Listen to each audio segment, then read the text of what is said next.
Banyak beredar kabar tentang 70.000 motor listrik untuk operasional program MBG. Dan inilah motor yang dimaksud. Harganya tembus sekitar 56 jutaan per unit. Langkah strategi diambil oleh Badan Gizi Nasional.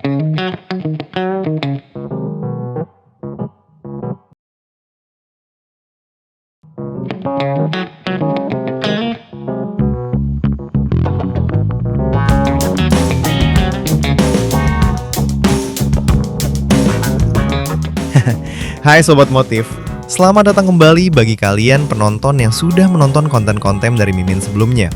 Dan selamat datang bagi kalian penonton baru Siluet Motif. Dalam konten kali ini, kita akan membahas video viral yang cukup mendapatkan perhatian dari warga plus 62. Ini guys, motor buat MBG itu, motor buat program MBG, buat petugas MBG-nya tuh. Oh, keren kan Pak Prabowo? Belum yang di sono tuh, sampai ke ujung-ujung tuh. Aduh. Di mana terdapat sebuah video pendek yang beredar yang berisikan pemandangan ribuan motor trail listrik biru yang memenuhi gudang Badan Gizi Nasional baru-baru ini. Bukan sekedar pemandangan estetik. Ini adalah simbol dari salah satu pengadaan kendaraan operasional listrik terbesar dalam sejarah birokrasi kita. 21.801 unit Emo JV-XG disiapkan untuk mendukung program makan bergizi gratis MBG. Dari total pemesanan yang beredar, 25.000 unit. Namun, di balik visual yang megah ini, muncul polarisasi opini. Pihak pemerintah menyebut ini solusi mobilitas ramah lingkungan untuk medan sulit. Sementara publik mempertanyakan urgensi anggaran triliunan rupiah di tengah kebutuhan gizi yang mendesak. Hari ini, kita tidak akan memihak pada siapapun, karena Mimin bukan buzzer yang dibayar untuk membuat konten khusus. Tapi Mimin cuma pengen buat konten di mana Mimin pengen bedah motor yang terkait dalam video tersebut. Kita akan membedah angka, spesifikasi, dan logika distribusi di baliknya. Apakah ini keputusan teknis yang tepat atau sebuah eksperimen logistik yang berisiko? Analisis geografis dan pilihan form factor trail. Mari kita bedah alasan di balik pemilihan model dirt bike atau trail. Indonesia memiliki profil geografis yang ekstrim. Data menunjukkan bahwa ribuan desa sasaran program gizi berada di wilayah dengan akses jalan yang belum teraspal sempurna.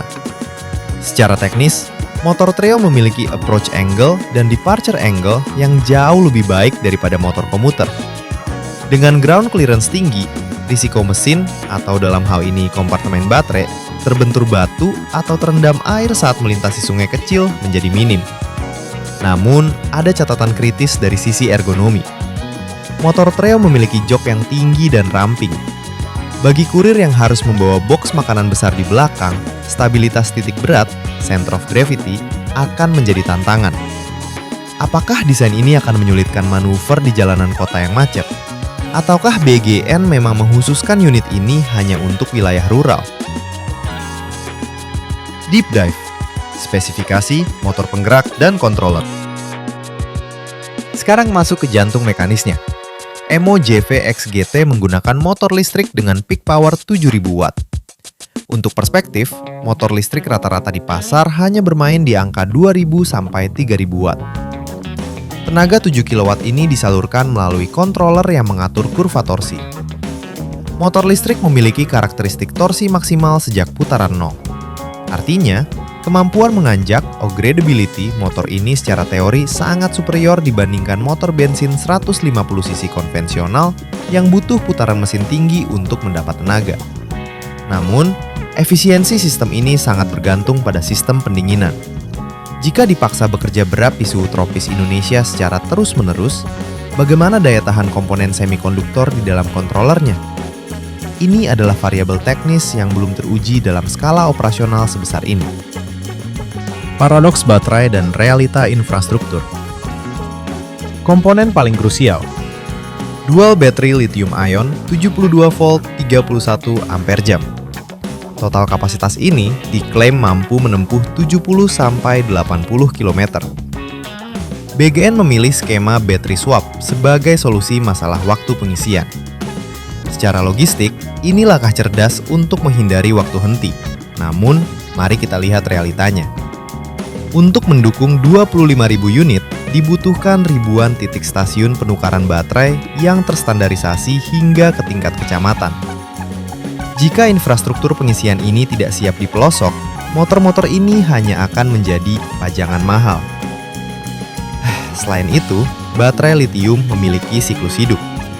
Dalam 2-3 tahun, kapasitasnya akan menurun. Apakah pemerintah sudah menyiapkan anggaran untuk battery replacement massal di masa depan? Ini adalah biaya tersembunyi yang jarang dibahas. Kaki-kaki dan keamanan menjamin gizi tetap utuh. Distribusi makanan bukan sekadar memindahkan barang, tapi menjaga kualitas. Motor ini dibekali suspensi upside down di depan dan monoshock belakang. Suspensi trail cenderung memiliki travel yang panjang untuk menyerap benturan ekstrim. Ini bagus untuk keamanan kendaraan, tapi bagaimana dengan makanan yang dibawa? Guncangan berlebih bisa merusak tekstur atau kemasan makanan. Di sisi pengereman, penggunaan combined braking system dan double disc brake adalah standar keselamatan yang baik, terutama bagi kurir yang mungkin bukan pengendara profesional. Namun, ban tipe Knobi memiliki area kontak yang kecil di aspal mulus, yang bisa berisiko licin saat hujan di jalan perkotaan. Ada kompromi teknis yang harus dipahami di sini. Bedah anggaran, investasi versus efektivitas. Mari kita bicara soal angka tanpa filter. Dengan estimasi harga per unit sekitar 50 juta rupiah, total pengadaan ini menyentuh angka triliunan. Argumen pendukung menyatakan bahwa total cost of ownership, TCO, akan lebih rendah karena biaya listrik hanya 1/5 dari biaya bensin, ditambah minimnya biaya servis rutin tanpa ganti oli, busi, atau fan belt. Namun, argumen kritis menyatakan bahwa dengan anggaran yang sama, pemerintah bisa membeli motor bensin fungsional yang jauh lebih murah, dan sisa anggarannya bisa digunakan untuk menambah kualitas kalori makanan. Di sini letak perdebatan moralnya. Apakah efisiensi jangka panjang di sektor logistik boleh menggerus anggaran langsung untuk penerima manfaat di jangka pendek? Ini adalah pilihan kebijakan yang sangat berat.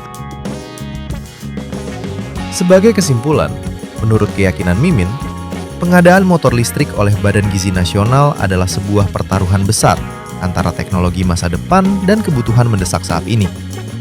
Secara teknis, Emo JV-X GT adalah mesin yang mumpuni di atas kertas. Namun, keberhasilannya tidak ditentukan di gudang, melainkan di jalanan berlumpur, di tanjakan terjal, dan di tangan para kurir yang mengantarkan harapan.